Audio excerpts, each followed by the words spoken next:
Welcome to Bridgeport Stadium in Harrisonburg, Virginia, home to the James Madison Dukes. As we'll see a squad from the ACC, the Georgia Tech Yellow Jackets, taking on a team from the Sun Belt, the James Madison Dukes. For EA Sports College Football, I'm Reese Davis, joined here in the booth by a couple of legends, and yes, we do use...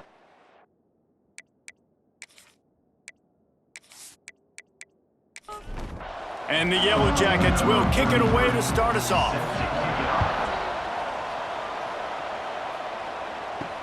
And he takes this from inside the 5.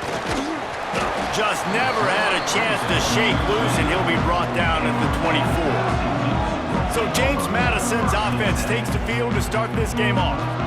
And we'll get a quick look at one of the early leaders for the Heisman, winning the award. Certainly demands something beyond the normal. He's going to have to put together a stellar season, David. No, he will. And listen, it's hard for running backs to get this award. Now, it is a quarterback award, but recent years, Ashton Jeanty, you saw him there. But you got to be the catalyst. You got to be the straw that stirs the drink. You got to put up huge numbers. So far, Palmer, he's been a catalyst. He's been great. He's just going to have to keep it going. And his numbers are pretty good now. I think they have a chance to get even better. When you look at the schedule moving ahead, they're going to have to force feed him the football. He's going to have to play big in those games if they're going to keep winning. So keep an eye on this guy as a Heisman favorite because he's got that kind of ability. Caught behind the line. It's Pfeiffer. And a good job of coverage by that defense. Just a short pickup. What will they dial up on second, and a long way to go. Here's the handoff. And he is stopped immediately by the big defensive lineman. They'll come to the line at the 42, facing a 3rd and long. Wants to throw. It's Barnett. Snagged out of the air. Good job running that route to get past the sticks because he got nothing after the catch. We've reached the end of the first quarter, and it has been a defensive battle, and the stats tell the tale so far.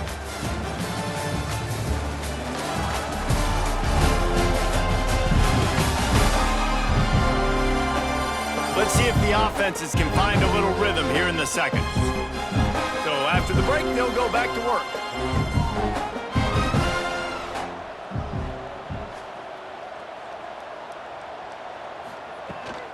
Give to the running back. Runs through the tackle.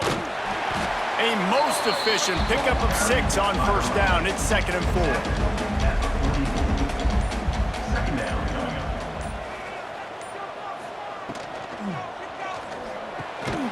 Off the RPO, complete.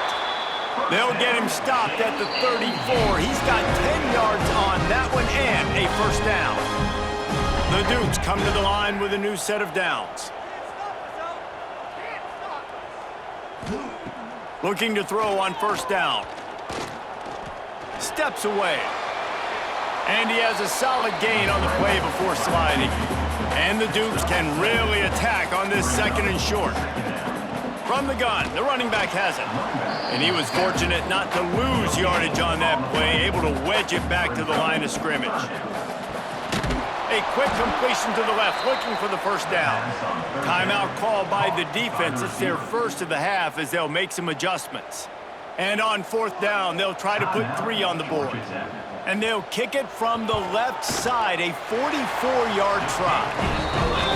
It's good. He hit that one right down the middle. And the first points of the day come on that field goal.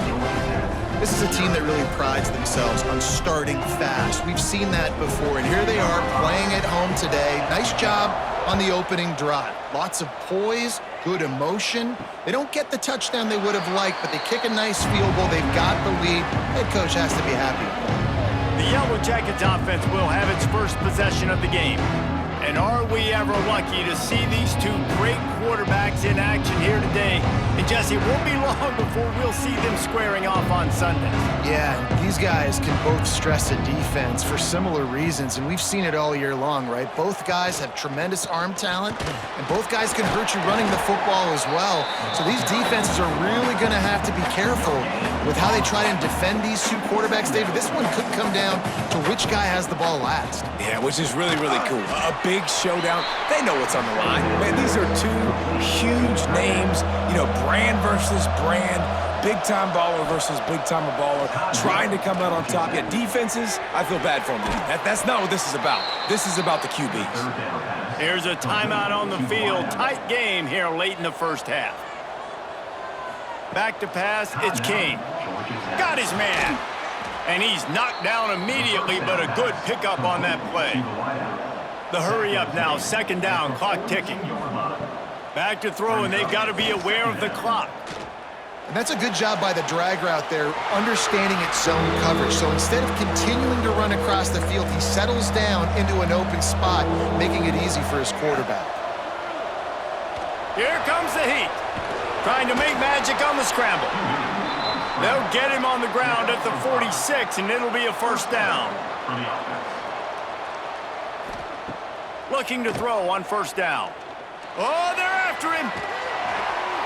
Didn't have much of a choice there, but to get rid of it. Just enough time for one final play of the half.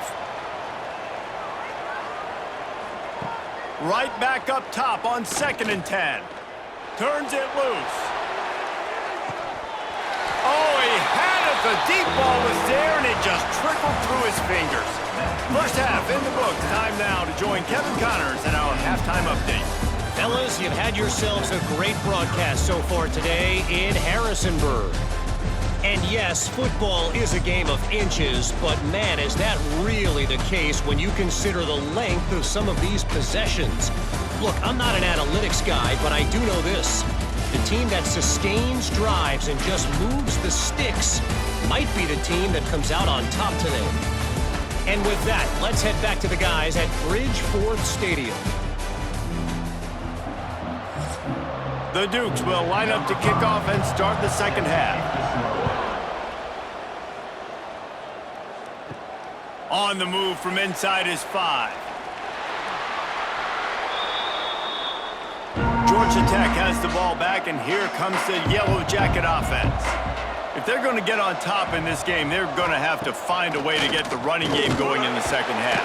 And the rush will get to him at the 25. And here's what I like about that, man. That feels like an instinctive play. Like this guy almost knew it was coming.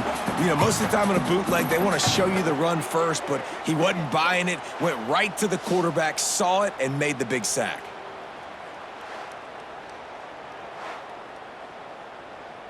The Yellow Jackets trying to find their way forward after the big loss on the last play. To the air, it's King. He finds a soft spot in the middle. He snagged it, but he'll be stopped short of the first down. Good, solid pickup on that play. From the gun on 3rd down. Fires to the wideout. And they won't be able to connect downfield, looking for a big-time play.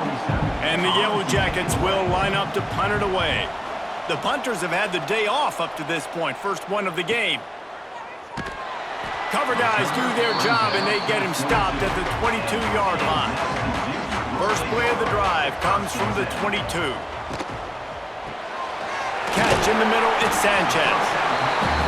Great job by the quarterback there. He saw the safety bite on the run fake. So as the safety comes running downhill, he now knows he has the slant throw to his receiver on the outside. Out of the crowd, and now he's got room. He'll move it up to the 37-yard line, and it'll be a first down. Time winding down in the quarter as they come to the line. Coming out on first down with the play fake. The sure hands, it's Pfeiffer. They get him down, and that'll be the final play of the 3rd period. We've come to the break, and James Madison is on top. And as we switch ends of the field, let's take a quick look at the national rankings.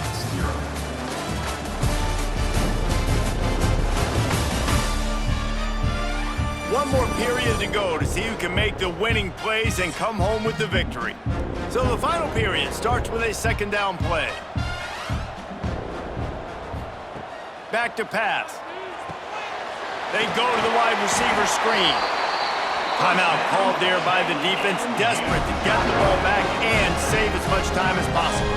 And And the Dukes are marching down the field. Motion from the back.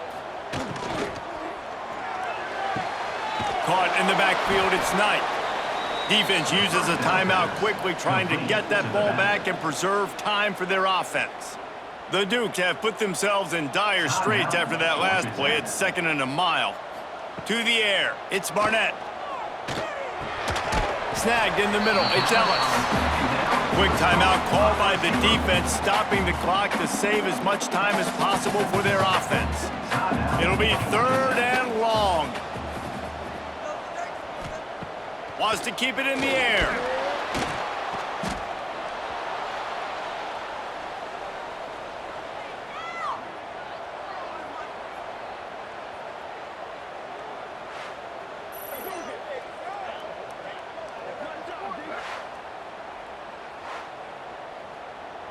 And the Dukes will punt this one away. The punter going to get his first work of the afternoon. Sends his first one of the day on its way, and that matches the number of appearances he had in that win last week. The Georgia Tech offense rolls back onto the field. They haven't really been able to light up this scoreboard, but putting points up would be huge here. Oh, he's got some space. That one could really put this drive into high gear as they have a first down at the 37. Here's this offense with a fresh set of downs. Wants to go up top on first down. Grabbed in the backfield, it's Haynes. And how about the efficiency on that one? It'll bring up 2nd and 4. The Yellow Jackets with myriad options after that big pickup on first down. Fights off a defender. They finally wrestle down the senior, but not before he picks up some valuable ground. Trying to get everybody set with the clock still running. Wants to throw on first down. Got a man, it's Rutherford. They make the stop, trying to pick up just a little bit at a time to get to that first down marker. 2nd down, they'll go to the air. And it'll be incomplete. This is some physical pass defense. Looking to help the kicker out on 3rd down. From here, it would be a 59-yard attempt. And that's incomplete. A defender all over him. Knocked the ball to the ground. 4th down coming up. And here we go. Down to score. They'll go for it on 4th down. Throws toward the end zone. Incomplete on 4th down. And man, did they need to keep that drive alive. Running out the clock seems to be a mere formality here as they are ready to snap it in victory formation. They get the W, and with that being win number 6, looks as if they're going bowling, guys. And that's a good moment for this squad, right? Like, you start every season, you have big goals. It usually starts with your conference championship and winning a national championship, maybe going to the playoffs. Everybody has different goals, but getting to a bowl is always sweet, and this team's eligible now. I know the coaches are really happy about this, the AD and the fans, because they know what it means for the program, right? You're going to get those 15 extra practices at the end of the year to help develop young talent. Looking ahead to next season, but that's next season. There's still a lot of football left to go this year. Let's just see how good of a bowl game they can get to. That's going to do it from here. For David Pollack and Jesse Palmer.